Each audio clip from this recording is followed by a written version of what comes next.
नमस्कार, बहुत स्वागत है आपका। साप्ताहिक राशिफल 23 अगस्त से 29 अगस्त तक का वक्त आपके लिए कैसा रहेगा। देखिए, 21 अगस्त को शुक्र कर्क राशि में प्रवेश कर चुके हैं। राहु कुंभ राशि में, मीन राशि में शनिदेव वक्री अवस्था में, मंगल कन्या राशि में, बुध कर्क राशि में।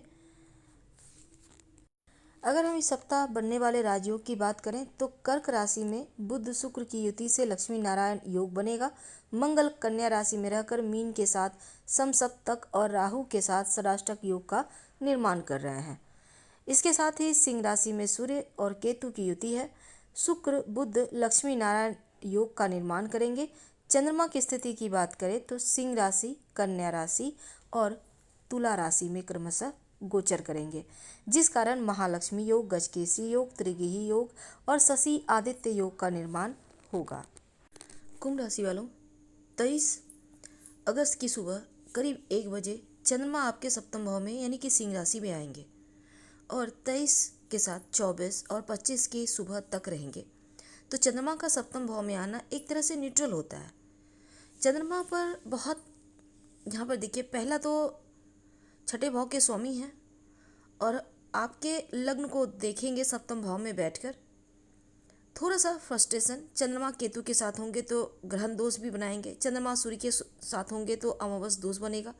सूर्य केतु के साथ ग्रहण दोष बनाकर ऑलरेडी बैठे हैं, तो सप्तम भाव में आना आपके वैवाहिक जीवन में थोड़ी दिक्कतें देगा, क्योंकि अमावस दोष, ग्रहण दोष ये मुश्किलें पैदा करेगा, मन की समस्या परेशान करेगी। बिजनेस करते हैं थोड़ा सा संभल कर, कहीं लॉस वगैरह ना हो जाए।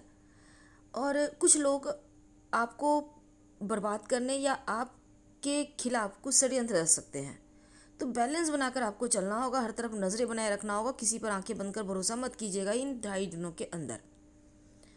अब देखिए, थोड़ा सा कष्टकारी है पहले 2 दिन, और दुश्मन भी बहुत एक्टिव रहेंगे। बिजनेस करते हैं तो ठीक है, लेकिन मैरिड लाइफ में प्रभाव ज़्यादा रहेगा। बहुत अस्त व्यस्त लाइफ हो सकती है, क्योंकि विवाह स्थान में ग्रहण दोष और अमावस दोष बना हुआ है, इसलिए केयरफुल रहिएगा। अपने से बड़ों से बातचीत करें और किसी ऐसे व्यक्ति के संपर्क में रहिए जो आपको समझता हो। वैसे तो देखिए, आप अपने काम से काम, मतलब से मतलब रखिए तो अच्छा है। कोई भी बड़ा डील इस समय मत कीजिएगा। बहुत ज़्यादा आप कुछ चीज़ों से प्रभावित होंगे, लेकिन धन को लेकर सतर्क रहें। जो बिजनेस करते हैं उनके खर्चे बढ़ेंगे। हालांकि बिजनेस ठीक ठाक चलेगा, पर बड़ा रिस्क लेने से बचना होगा। लव लाइफ में थोड़ी सी लगेगा जैसे कहीं ना कहीं आप लोगों के बीच बातचीत करने को कुछ है ही नहीं, या बातचीत कर रहे हैं तो कहीं ना कहीं दिक्कत हो रही है।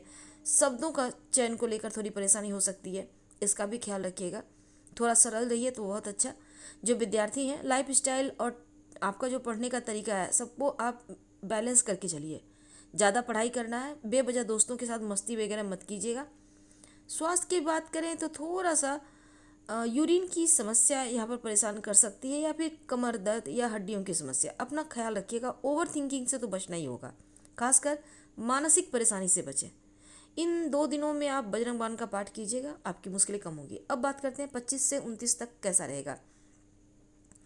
देखिए, तमाम मुश्किलों से राहत मिलती दिखेगी और घर का भोजन ही कीजिएगा, बाहरी खाना वगैरह खाने से बचिएगा।